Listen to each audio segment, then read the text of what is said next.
ఆమేన్.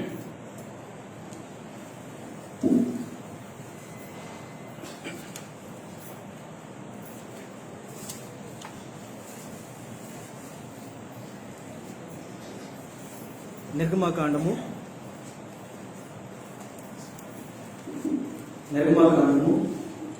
15వ అధ్యాయం.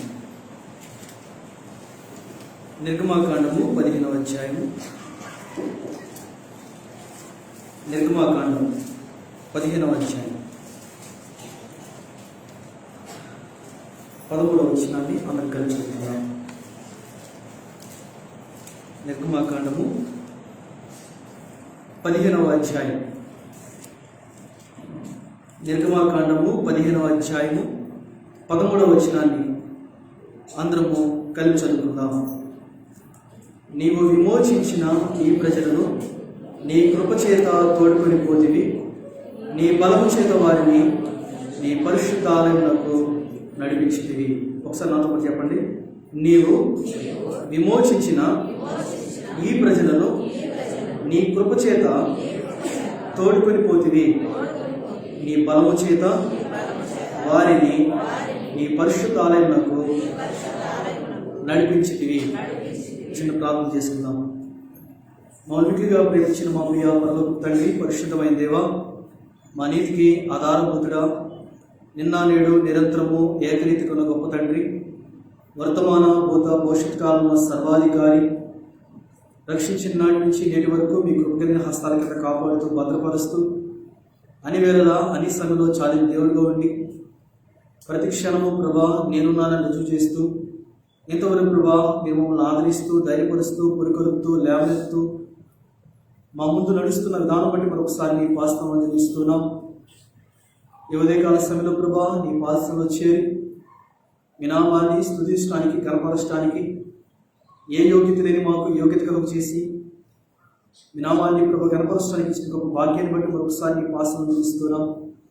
మా ప్రియకుమారుడు ప్రభు యేసు క్రీస్తు వారి యొక్క అమూల్యమైన రక్తం చేత కడిగి పవిత్రపరిచి పరిశుద్ధపరిచి నీతివంతులుగా చేర్చి నీ సన్నిధానము నిలబెట్టిన విధానం బట్టి మరొకసారి నీ పాస్తం అందిస్తున్నాం.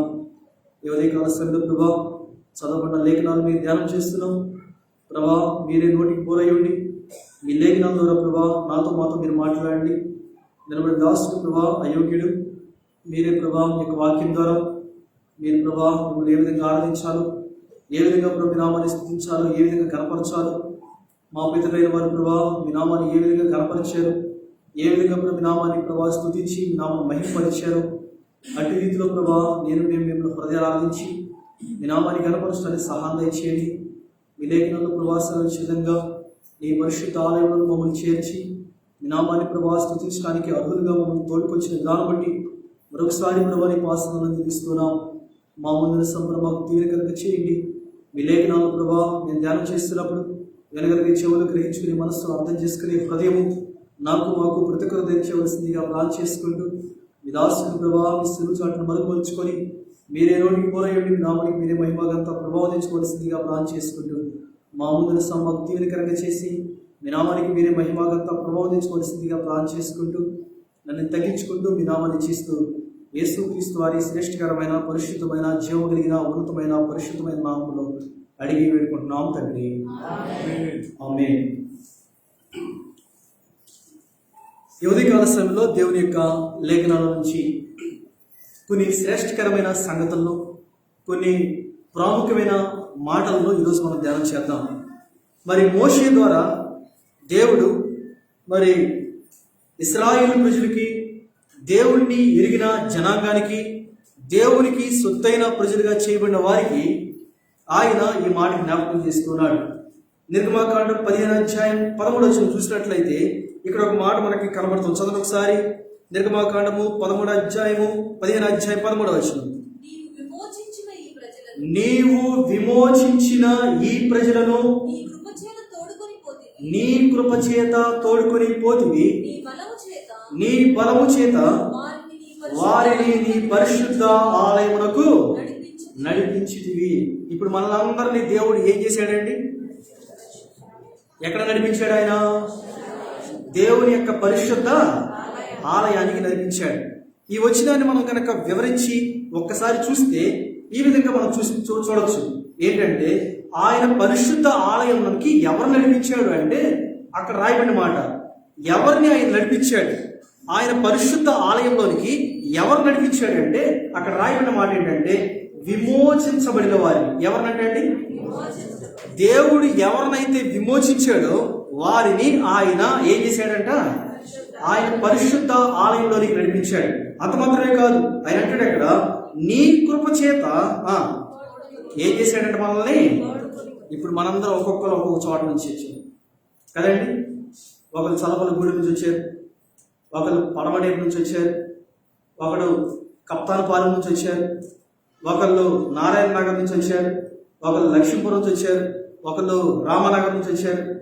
ఇలా ఒక్కొక్కరిని ఆయన ఏం చేస్తూ ఉన్నాడు అంటే ఏం చేశాడంట, అక్కడ రాయబడిన మాట తోడుకొని వచ్చాడంట. ఏం చేశాడంటే అండి, తోడుకొని వస్తాం అనే మాటకి రెండు అర్థాలు ఉన్నాయండి. తోడు తీసుకొని తోడుకొని వచ్చాడు. మనలందరూ ఆయన ఏం చేశాడు తెలుసా, తోడుగా తీసుకొచ్చాడంట. మనలందరూ ఆయన ఏం చేశాడండి, తోడు తీసుకుని వచ్చాడంట. ఎందుకు, ఆయన ఆరాధించడానికి. తండ్రి అయిన దేవుడిని ఏం చేయడానికంట, ఆరాధించడానికి. నిన్ను నన్ను ఏం చేశాడు తెలుసా, తోడు తీసుకొచ్చాడంట. ఇదిగో నేను ఒక్కడే కాదు, నాతో కలిసి మీరు కూడా ఏం చేయాలి, ఆయన ఆరాధించాలని చెప్పి నిన్ను నన్ను ఆయన ఏం చేశాడు అంటే తోడు తీసుకొచ్చాడంట. తోడు తీసుకొని ఎలా వచ్చాడు తెలుసా, మళ్ళందరినీ తోడుకొచ్చాడు.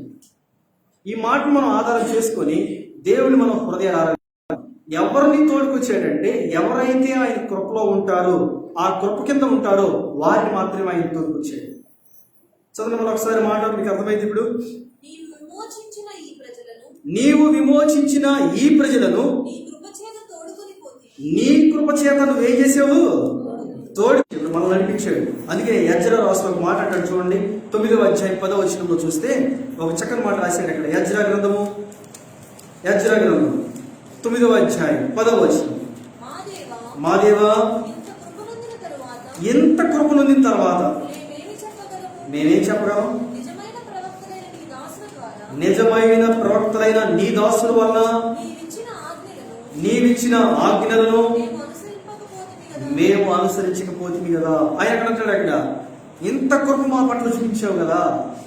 ఎంత కృప చూపించాడంటే దేవుడు మనకి అనేకమైన కృప చూపించాడు. ఇప్పుడు ఈ కృప కలిగిన దేవుడిని మనం ఏ విధంగా ఆరాధించాలి, తన కృప మన పట్ల ఎలా ఉంది, తన కృప మన పట్ల ఎలా ఉంది. మనం చదువుకున్న మాట చూసినట్లయితే నీ కృప చేత నువ్వు మమ్మల్ని ఏం చేసావు, తోడుకొని వచ్చాడు. మనల్ని ఎక్కడికి తోడుకొచ్చాడు, ఆయన మందిర పరిశుద్ధ ఆలయంలోనికి. ఎక్కడ తీసుకొచ్చాడంటే ఆయన పరిశుద్ధ ఆలయంలోకి తీసుకొచ్చాడు. కృప చేత ఆయన మనల్ని ఆయన పరిశుద్ధ ఆలయంలోకి తీసుకొచ్చాడు. ఆ కృప కలిగిన దేవుడు మన జీవితంలో అనేకమైన కృపను చూపిస్తూ వచ్చాడు. మనందరికీ తెలుసు కృప అంటే ఏంటంట, మాట్లాడాలండి. కృప అంటే ఏంటి, మనందరికీ బాగా పరిచయం మాట, కాపాడేది. ఈ కృప నీకు నాకు ఏం చేసింది తెలుసా, తోడుకొని వచ్చిందండి. ఆ కృప కలిగిన దేవుడు తన కృపను మనకు చూపిస్తున్న కొరకు మనం తోడుకొని ఆయన మందిర ఆవరణలోనికి లేక పరిశుద్ధ ఆలయంలోనికి మనం తీసుకొచ్చాడు. ఎందుకు తీసుకొచ్చాడంటే ఆయన పరిశుద్ధ ఆలయంలోనికి ఎందుకు తీసుకొచ్చాడంట, నిద్రపోవడాగా. ఎందుకంటే అండి, ఇంటికాడ నీకు నిద్ర సరిపోవట్లేదు, మందిరంలో అయితే శుభ్రంగా నా మందిరంలో విశ్రాంతి స్థలం ఉందన్నాడు కదా, బైబిల్ అన్నాడు కదా. దేవుడు ఏమన్నాడు, నా మందిరంలో పిచ్చుకలకు ఏముందంట, నివాసం ఉంది, విశ్రాంతి ఉందంట. ఇప్పుడు మనలందరినీ తీసుకొచ్చి ఏం చేశాడంటే ఆయన మందిరంలో విశ్రాంతి చేయడానికి తీసుకొచ్చాడా, కాదు. ఎందుకు తీసుకొచ్చాడంటే ఆయనను ఆరాధించడం కొరకు ఆ పరిశుద్ధ మందిరంలోనికి పరిశుద్ధ ఆవరణంలోనికి నిన్ను నన్ను ఎందుకు తీసుకొచ్చాడు అంటే కృపచేత ఎందుకు తోడుకొచ్చాడు అంటే కృప వల్ల కొన్ని సంగతులు జరిగినాయి. మనకి కృప వల్ల కొన్ని జరిగినాయి. ఏమేమి జరిగినాయి క్లుప్తంగా ఒక 5 సంగతులు జ్ఞాపకం చేసుకొని మనం దేవుడిని ఆరాధిద్దాం. ఈ కృప కలిగిన దేవుడు తన కృప మనకు చూపించి ఆయన మందిర ఆవరణలోనికి మనం తోడుకొని ఎందుకు వచ్చాడు. మనం అంటాం కదా, అక్కడ దాకా తోడుకురా అంటాం కదా. మనం బయటికి వెళ్తాం అనుకోండి, ఏమంటారండి, అక్కడ దాకా మాట్లాడతాం, మీరు ఏమంటారు, తోడురా అంటారు కదండి. అక్కడ దాకా తోడురా అంటారు. ఎందుకు మాట్లాడాలి. ఎందుకు తోడు రామంటారు? ఒక మనిషికి మరొక మనిషి సహాయం కొరకు తోడు రామంటారు. ఇప్పుడు మనల్ని దేవుడు ఏం చేశాడు తెలుసా? తోడు తీసుకొచ్చాడు ఇక్కడికి. మనల్ని ఏం చేసుకున్నాడంటే ఆయన చదువున్న మాట మొదటి సంగతి చూద్దాం. నెహెమ్యా గ్రంథం. కృపచేత ఆయన మనల్ని ఏ విధంగా తోడుకొని పోయాడో, ఎందుకు మనం ఆయన ఆరాధించాలో క్లుప్తంగా కొన్ని సంగతులు జ్ఞాపకం చేసుకుని మనం దేవుడిని ఆరాధించాలి. మొదటి సంగతి నెహెమ్యా గ్రంథం 9వ అధ్యాయం. నెహెమ్యా గ్రంథం 9వ అధ్యాయం 19వ వచనం. వారు ఎడారిలో ఉండగా నీవు బహు విస్తారమైన కృప కలిగిన వాడవై వారిని విసర్జింపలేదు. మార్గము గుండా వారిని నువ్వేం చేసావు? తోడుకొని పోటుకు. పగలు నువ్వు ఎలా ఉన్నావు? మేఘస్తంభంలాగా. దారిలో వారికి వెలిగివ్వడానికి రాత్రి అగ్నిస్తంభంగా నువ్వు వారికి ఉన్నావు. మనకి తోడుకొని వచ్చాడంట. ఇక్కడ కూడా ఇదే మాట రాశాడంట. ఏం చేశాడంట ఆయన? ఏం చేశాడంట? విస్తారమైన కృప కలిగిన వాడివై వారిని నువ్వేం చేయలేదు? విసర్జింపలేదు. మొదటి మనం జ్ఞాపకం చేసుకోవాల్సిన సంగతి, విస్తారమైన కృప చేత ఆయన మనల్ని ఏం చేశాడంటే విసర్జింపలేదండి. ఈ కృప కలిగిన దేవుడు తన కృప మనకి చూపించడం కొరకు ఆయన ఏం చేస్తూ ఉన్నాడు అంటే నిన్ను నన్ను ఏం చేయలేదంట? విసర్జింపరా. వాస్తవానికి నిన్ను నన్ను వాస్తవానికి ఏం చేయాలంటే దేవుడు విసర్జించాలి. మనల్ని ఏం చేయాలి? దేవుడు వాస్తవానికి మాట్లాడాలి. ఏం చేయాలి? లెక్క ప్రకారం వాస్తవానికి విసర్జించాలి. కానీ నిన్ను నన్ను ఆయన ఏం చేశాడంట? తోడుకొచ్చాడంట. మనం చదువుకున్నాం కదా, ఏమన్నాడు అక్కడ 19వ వచనంలో? వారు ఎడారిలో ఉండగా నీవు వారికి బహు విస్తారమైన కృప కలిగిన వాడు. ఎలాంటి వాడు అంటే ఆయన మొదటి సంగతి విస్తారమైన కృప కలిగిన వాడు. ఈ కృప చేత తోడుకుపోయే దేవుడు ఎలాంటి వాడు? ఎందుకు ఆయన ఆరాధించాలి అంటే మొదటి సంగతి జ్ఞాపకం చేస్తాడు అక్కడ. విస్తారమైన కృప చేత కృప కలిగిన వాడుగా ఉన్నాడు మనకి. అంత మాత్రమే కాదు, ఇంకేం చేశాడట? మార్గము గుండా ఏం చేశాడంటే మార్గం గుండా మనల్ని ఏం చేశాడంటే ఆయన తోడుకుపోయాడా? తోడుకుపోలేదా? ఆయన మనకు తోడుస్తూనే ఉన్నాడు. రక్షించిన నాటి నుంచి నేటి వరకు ఆయన నీకు నాకు ఎలా ఉన్నాడు తెలుసా? తోడుగానే ఉన్నాడు. ఎలా ఉన్నాడు మనకైనా? మనుషులు మనకి తోడు లేకపోయినా, నా అనుకునేవారు మనకు తోడు లేకపోయినా, ఎవరు మనకు తోడున్నారంట? ఎవరు మనకు తోడున్నారండి? అందుకని పగటి ఎండ దెబ్బకైనా రాత్రి కలిగించే వెలుగు దెబ్బ తగలకుండా ఆయన మనకి ఎలా ఉన్నాడంట? తోడుగా. నిన్ను విసర్జింపలా. ఆయన అంటాడు అక్కడ, నేను నిన్ను విసర్జించలేదు. ఒకవేళ కనుక ఆయన మనల్ని విసర్జించినట్లయితే కనుక నీవు నేను ఆయన సన్నిధిలో వచ్చే విధంగా మనం ఆలోచించలేదు. అందుకని నిర్గమాకాండం 13 రాస్తా అంటాడు అక్కడ, నీ కృప చేత నువ్వు మమ్మల్ని ఏం చేసావు? తోడుకొని పోతివి. నీ కృప చేత మమ్మల్ని ఏం చేసావు? నువ్వు తోడుకొని పోయి. చూడండి ఒకసారి యెషయా గ్రంథము 53వ అధ్యాయము 3వ వచనం చెప్తాడు అక్కడ. ఆ విస్తారమైన కృప కలిగిన వాడవై ఆయన మనల్ని ఏ విధంగా విసర్జింపలేదో అక్కడ జ్ఞాపకం చేస్తున్నాడు. యెషయా గ్రంథం 53వ అధ్యాయం 3వ వచనం. అతడు తృణీకరించబడిన వాడాయను. మనుషుల వలన ఆయన ఏం చేయబడ్డాడంట? నిన్ను నన్ను ఏం చేయలేదు. ఒక్కసారి చూడండి, వ్యత్యాసం చూడండి ఒకసారి. మనం ఆయన విసర్జించిన ఆయన మనల్ని ఏం చేయలేదంట? విసర్జించరా. కానీ నీకు బదులుగా నాకు బదులుగా ఆయన ఏం చేయబడ్డాడంట? విసర్జించబడ్డాడంట. నిన్ను నన్నేమో విస్తారమైన కృప కలిగిన వాడవై ఆయన మనల్ని ఏం చేయలేదంట? విసర్జించరా. కానీ మన నిమిత్తం ఆయన ఏం చేయబడ్డాడంట? విసర్జించబడ్డాడు. చదవండి. వ్యసనాక్రాంతుడుగాను, వ్యాధిని అనుభవించేవాడుగాను, మనుషులు చూడవలన వాడుగాను ఉండెను. అతడు తృణీకరించబడిన వాడు కనుక మనం అతన్ని లక్ష్య పెట్టలేదంట, ఎన్నిక చేయలేదంట. పేతురు రాసిన మొదటి పత్రిక 2వ అధ్యాయం 4వ వచనం. పేతురు రాసిన మొదటి పత్రిక 2వ అధ్యాయం. పేతురు రాసిన మొదటి పత్రిక 2వ అధ్యాయం 4వ వచనం.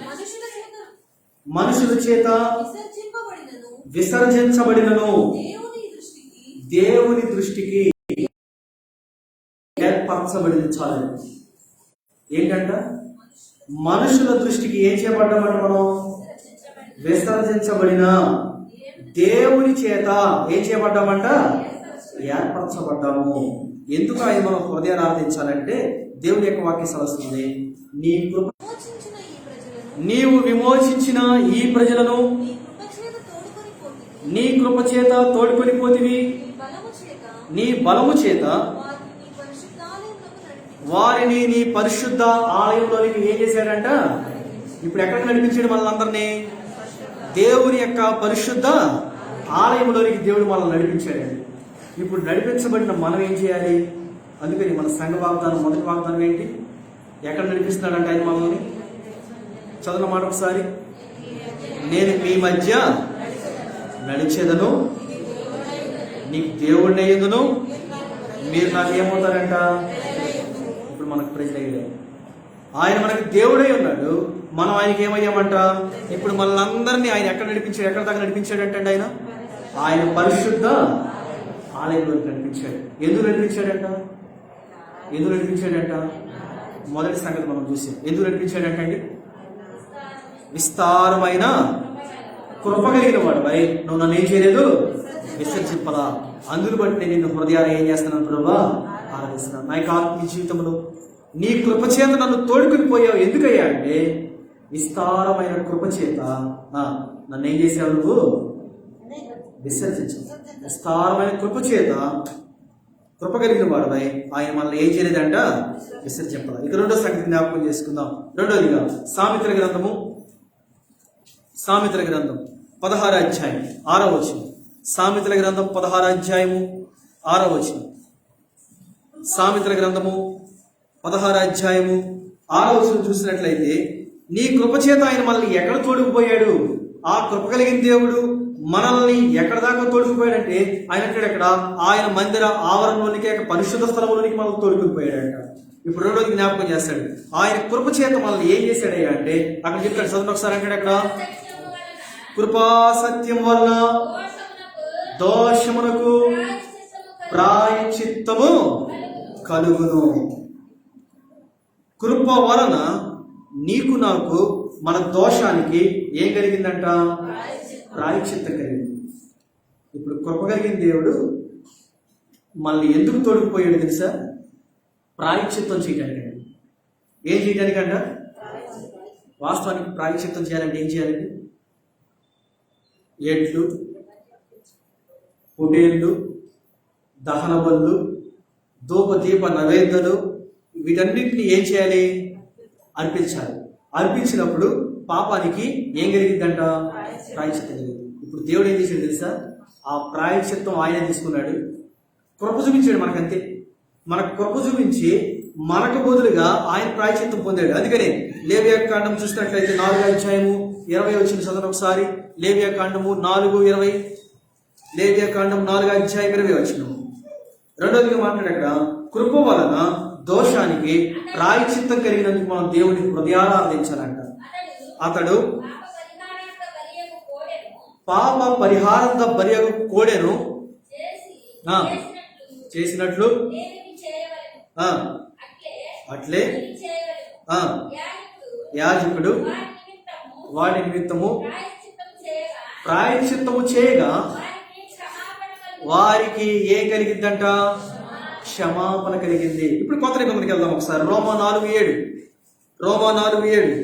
ఇప్పుడు కృప వలన దోషానికి ఎలా ప్రాయశ్చిత్తం కలిగింది చెప్తాడు అక్కడ.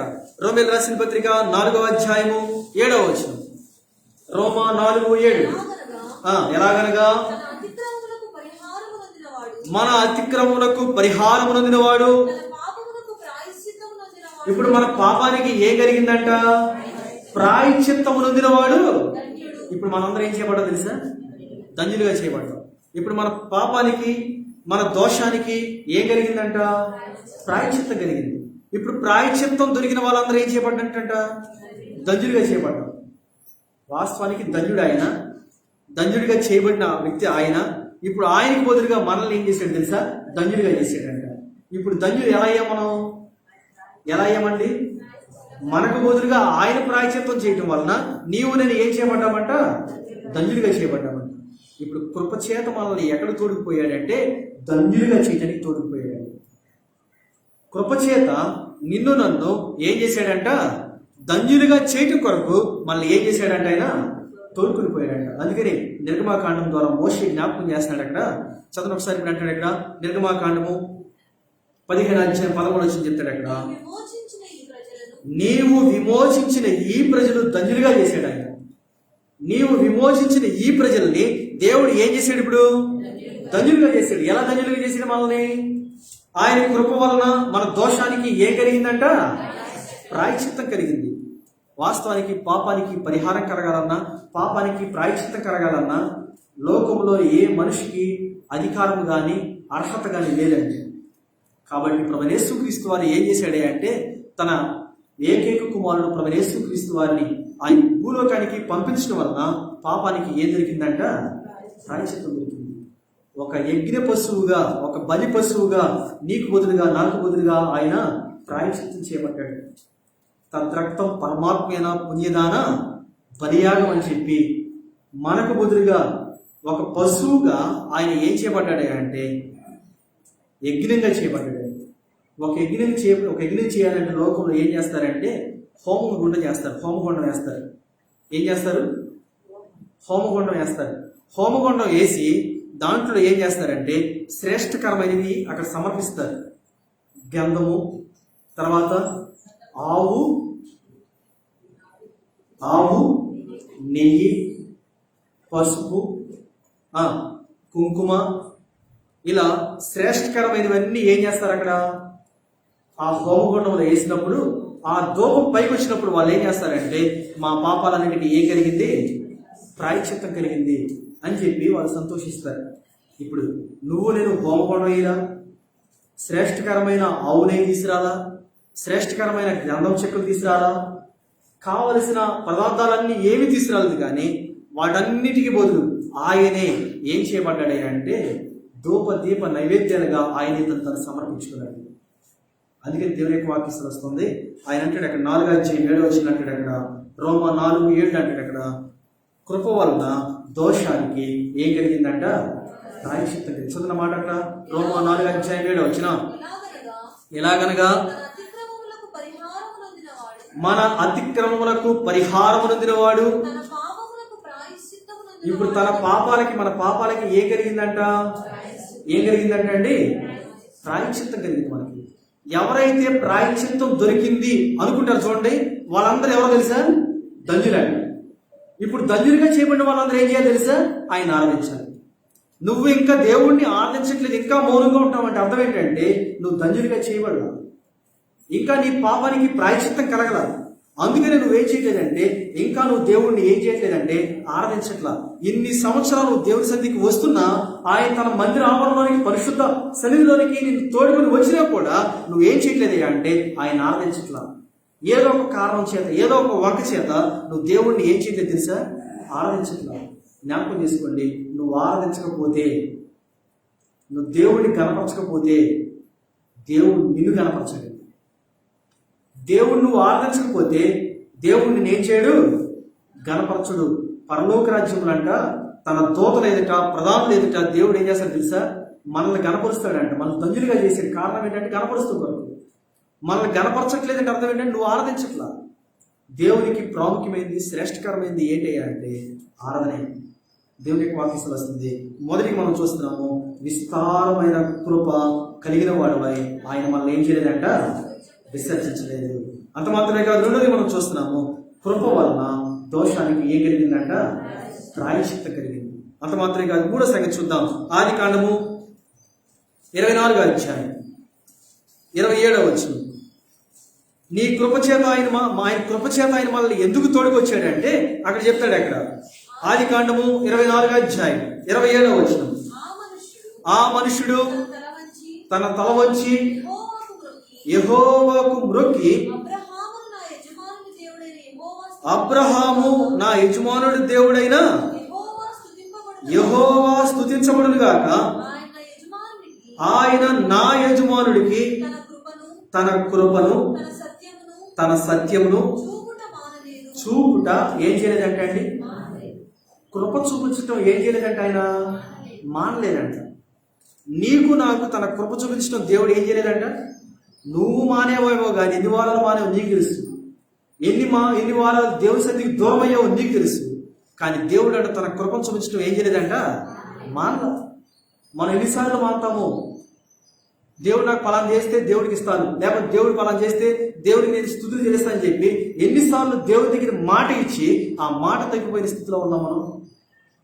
కానీ దేవుడు అంట ఆయన కృప చూపించడం ఏం చేయలేదంట అండి? మానలేదంట.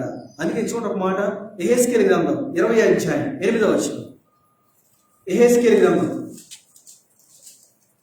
గ్రంథము 20వ అధ్యాయము, యెహెజ్కేలు గ్రంథం 20వ అధ్యాయం 8వ వచనం చెప్తాడు అక్కడ, నువ్వు నేను అంటే ఎన్నిసార్లు మానేమో, ఎన్నిసార్లు ఆయనకి దూరం అయ్యామో, కానీ ఆయన కృప చూపించడం మానలేదంట. అయితే నా మాట విననొల్లక నా మీద ఏం చేశారు? వాళ్ళు తిరుగుబాటు చేసి తమకిష్టమైన హే కృత్యములు చేయుట ఏం చేయలేదంటే అండి? ఆయనేం మానలా? ఆయనేం మానలే? మాట్లాడాలి. ఆయనేం మానలేదండి? వినపడతలా? కొంతమంది మాట్లాడుతున్నారు. ఆయన ఏం చూపించడం మానలేదు? కృపను చూపించడం మానలా. కానీ నువ్వు నేను ఏం మానలేదంట? అక్కడ రాయబడిన మాటల 3 సంగతులు చెప్తాడు అక్కడ. ఏంటంట? మీరు నా మాట విననొల్లక, రెండోది నా మీద తిరుగుబాటు చేసాం. మనం ఎన్నిసార్లు తిరుగుబాటు చేసాం దేవునికి? ఆయన ఏమో తన కృప చూపించడం మానలేదంట. కానీ నీవు నేనంట దేవుని యొక్క వాక్యం వస్తుంది, ఆయన మాట వినలేదంట. అంత మాత్రమే కాదండి, కానీ ఆయన మీద ఏం చేసామంట?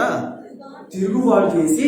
మూడో సంగతి, తమకిష్టమైన హేయ క్రియలు లేకపోతే హేయ కృత్యములు చేయుట. ఎన్నిసార్లు మన ఆత్మ జీవితంలో మన హేయ కృత్యాలు చేయటం మానుకున్నాము? ఆలోచన ఒకసారి. మనం చెప్తున్న దేవుడు చెప్తున్న మాట ఏంటంటే, హేయ కృత్యాలు చేయటం ఏం చేయలేదంటే మనం ఇంకా మానలా. దేవుడిని ఆరాధిస్తున్నాం, దేవుడిని స్తుతిస్తున్నాం, దేవుడిని కనపరుస్తున్నాం, కానీ దేవుని మాట విననోళ్ళక, తర్వాత ఆయన మీద తిరుగుబాటు చేయటం. అందుకని కింద రాస్తాడు అక్కడ, ఆనాడు ఇశ్రాయేలు అంట ఐగుప్తులో ఉన్నప్పుడు ఏం చేశారు? చదువు కింద అంటాడు అక్కడ, వాళ్ళు ఏం చేయలేదంట? ఐగుప్తీయులు విగ్రహములను పూజించడం మానలేదు కనుక వారు ఐగుప్తు దేశంలో ఉండగానే నేను నా రౌద్రమును వారి మీద కుమ్మరించి నా కోపము వారి మీద తీర్చుకుందనని అనుకున్నాడంట దేవుడు. నా మాట వింటలేదు ఇల్లు, ఏ కృత్యాన్ని మాటలేదు ఇల్లు, నేనేమో పోన్లే కదా అని చెప్పి ఏం చేస్తాడంట? తన కృపను ఏం చేస్తాడంట? చూపించడం మానలేదంట. జ్ఞాపకం చేసుకుందాం. మూడోదిగా, ఆయన తన మందిర ఆవరణలోనికి, పరిశుద్ధ ఆవరణలోనికి దేవుని యొక్క వాక్యం వస్తుంది. తన కృప చేత మనల్ని ఎందుకు తోడుకొచ్చాడయ్యా అంటే, మూడోదిగా తన కృపను చూపటం మానకుండా వంట కొరకు మనం తోడుకొచ్చాడు. ఏం చేశాడు? మూడోదిగా తన కృపను చూపుట ఏం చేయలేదంట? ఆయన మానలా. మరి మనం ఎన్నిసార్లు దేవుని సన్నిధికి మానం? ఏదో ఒక వంక, ఏదో ఒక పని, కడుపు నొప్పనో, కాళ్ళు నొప్పనో, చుట్టాలు వచ్చారనో, లేకపోతే దేవుడు నాకు ఏదో మేలు చేయలేదనో, దేవుడు నాకు అన్యాయం చేశాడనో, లేకపోతే దేవుడు నాకు ఏ కార్యం చేయలేదనో, మనం ఎన్నిసార్లు దేవుడి సన్నిధికి ఏం చేస్తున్నామా అంటే మానతానే ఉన్నాం. ఈ వారం కాదు, వచ్చే వారం వెళ్దాం, వచ్చే వారం కాదు, పైచే వారం వెళ్దాం, దేవుడి సన్నిధికి మనం మానతానే ఉన్నాం. కానీ దేవుడు అంట తన కృపను చూపించడం ఏం చేయలేదంటండి? మానలేదు. దేవుడే తన కృప చూపించడం మానకపోతే నీవునే దేవుడిని ఎంతగా ఆరాధించాలి, ఎంతగా ఆయన స్తుతించాలి, ఎంతగా ఆయన కనపరచాలి? ప్రభువా, నా జీవితంలో అనేక పర్యాయాలు నేను మానేను, నిన్ను విసిగించాను, నీకు దూరస్తులయ్యాను, హే కృత్యాలు చేస్తూ నీ నామాన్ని అవమానపరిచాను. కానీ నీవు మాత్రం నా మీద ఉన్న నీ ప్రేమను మానలేదు, నీ కృపను మానలేదు, నీ దయా వాత్సల్యాన్ని మానలేదు, నీ దీర్ఘశాంతాన్ని మానలేదు, నీవు చిందించి నీ యొక్క అమూల్యమైన రక్తాన్ని నా మీద ప్రోక్షించడం కూడా మానలేదు. అందును బట్టి నేను హృదయాలు ఏం చేస్తున్నాను? ఆరాధిస్తున్నాను. ఇక నాలుగో సంగతి జ్ఞాపకం చేసుకుందాం. నాలుగోదిగా ఒక్కసారి వెనక్కి వెళ్దాం. ఒకసారి విస్తారమైన కృప కలిగిన వాడుపై మళ్ళీ ఆయన ఏం చేయలేదంట, విసర్జింపలేదు. రెండోదిగా చూస్తున్నాము, కృప వలన దోషానికి ఏ కలిగిందంట, ప్రాయశ్చిత్తం కలిగింది మనకి.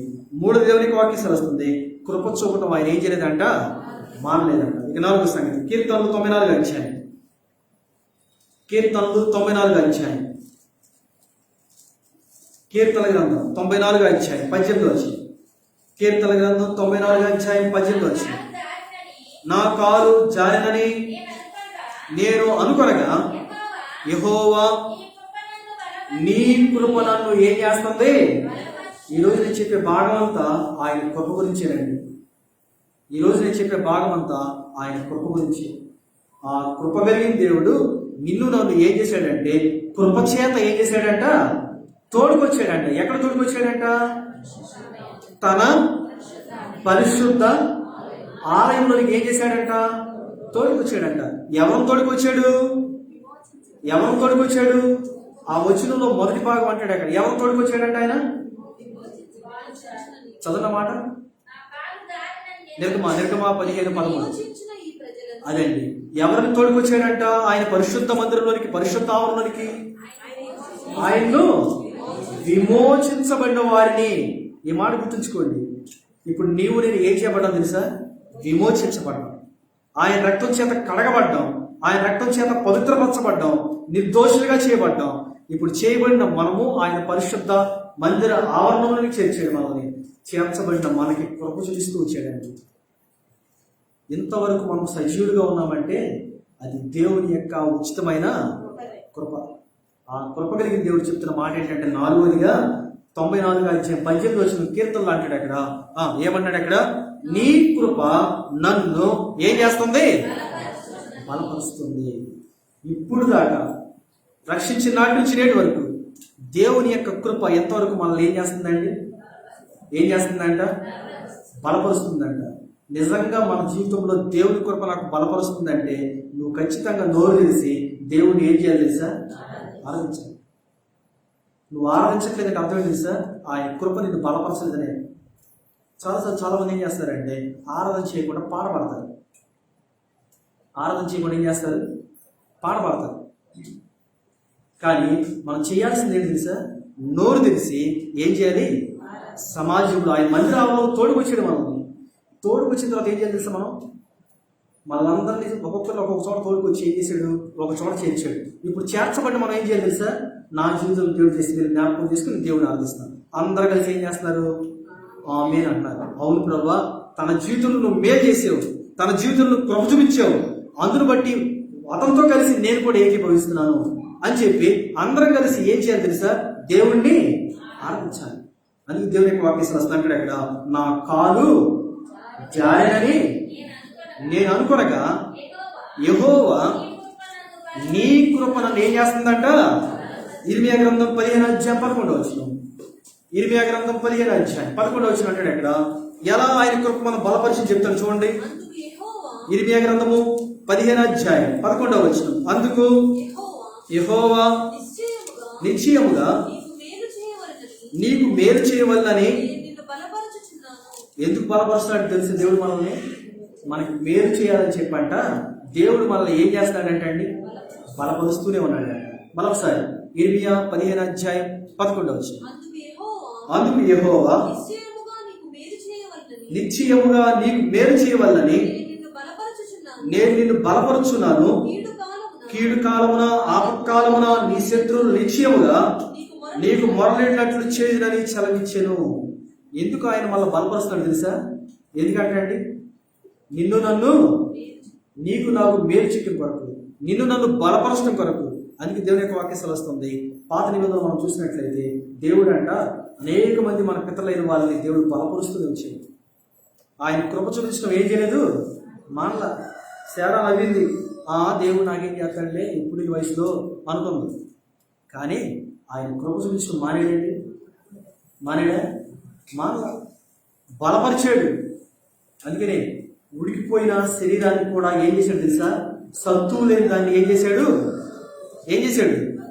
సత్తు కలుగు చేశాడు. ఆయన బలపరిచాడు అనే మాటకు అర్థం అది. ఇంకా నా వల్ల కాదు, హోప్ లేదు, నిరీక్షణ లేదు. నిరీక్షణ లేని సమయంలో ఆయన నిరీక్షణకు ఆస్పాదమయ్యాడు. అందుకే దేవుని యొక్క వాక్యం సెలవుస్తుంది. 4వదిగా నీ కృప నన్ను ఏం చేస్తుంది? బలపరిచింది. ఆయన ఎందుకు తన కృప చేత మనల్ని తోడుకొని వచ్చాడంటే దేవుని యొక్క వాక్యం సెలవుస్తుంది. ఆ కృప కలిగిన దేవుడు తన కృప చేత నన్ను బలపరిచినందుకు నేను ఆయన హృదయాలు ఏం చేసుకోవాలంట? ఆరాధించాలి. ఆఖరిగా మరొక మాట చూసి మనం దేవుడిని ఆరాధిద్దాం. యోహాను సువార్త 1వ అధ్యాయం 16వ వచనం.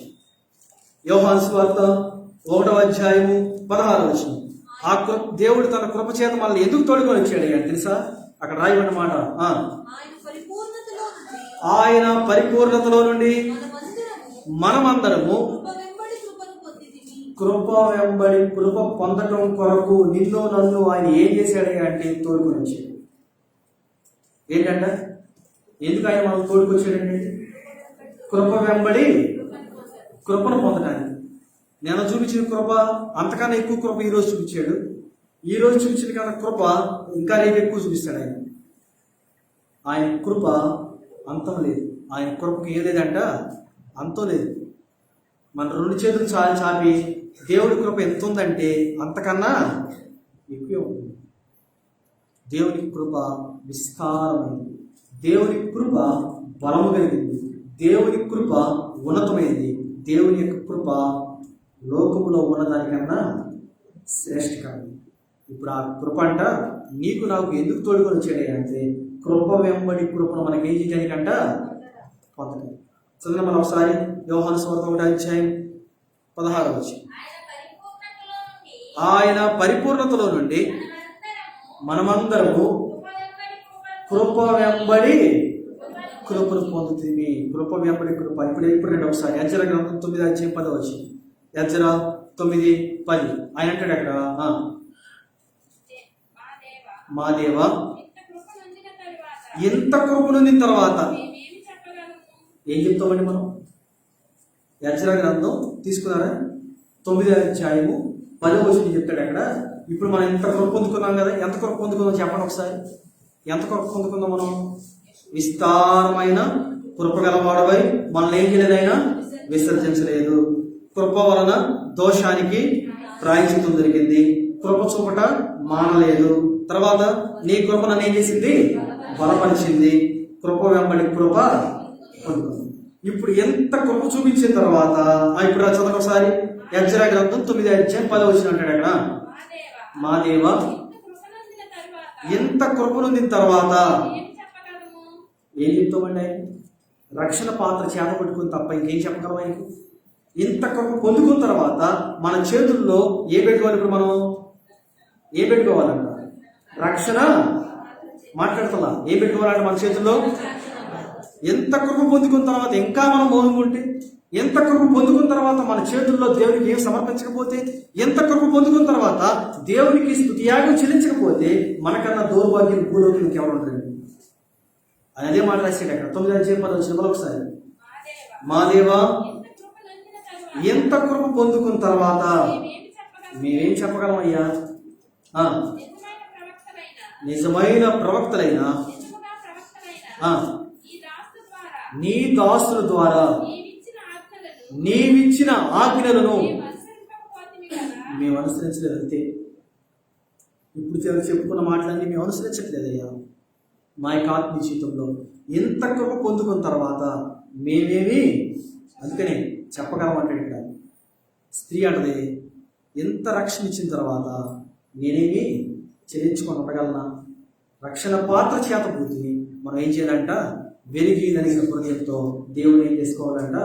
ఆలోచించాలి. అందుకని ప్రభువు యేసుక్రీస్తు వారు నీకు నాకు కృప చూపించడం కొరకు, కృపను ఇవ్వటం కొరకు పరలోక రాజ్యాన్ని విడిచిపెట్టి యోగ్యత లేని మన కొరకు భూలోకానికి వచ్చాడండి.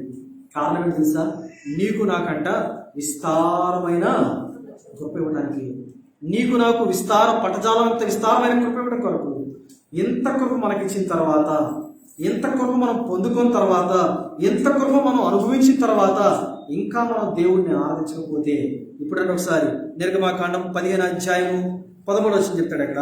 చదవండి ఒకసారి. నీవు విమోచించిన ఈ ప్రజలను ఇప్పుడు నీ కృప చేత నువ్వేం చేసే మమ్మల్ని ఎక్కడ తోడిపోయాడైనా ఎక్కడ పోతే అక్కడ కాదంట. ఎక్కడికంట? ఆయన పరిశుద్ధ ఆలయంలోనికి ఆయన మనల్ని ఏం చేసుకున్నాడంట? నడిపించాడు మనల్ని. ఇప్పుడు ఆయన పరిశుద్ధ ఆలయంలోనికి, పరిశుద్ధ సన్నిధిలోనికి చేర్చబడిన మనము, విమోచించబడిన మనము ఆ కృప పొందుకున్న వారమై ఏమిచ్చి ఆయన పంపించుకున్నాం. మనం విరిగి నడిగిన హృదయంతో దేవుడు మన హృదయాల ఆరాధిద్దాం. మనం నిలిచిన పాడబడుకుందాం. దేవుడు మనం సన్నిధించుకుంటున్న సన్నిధించుకుంటారు.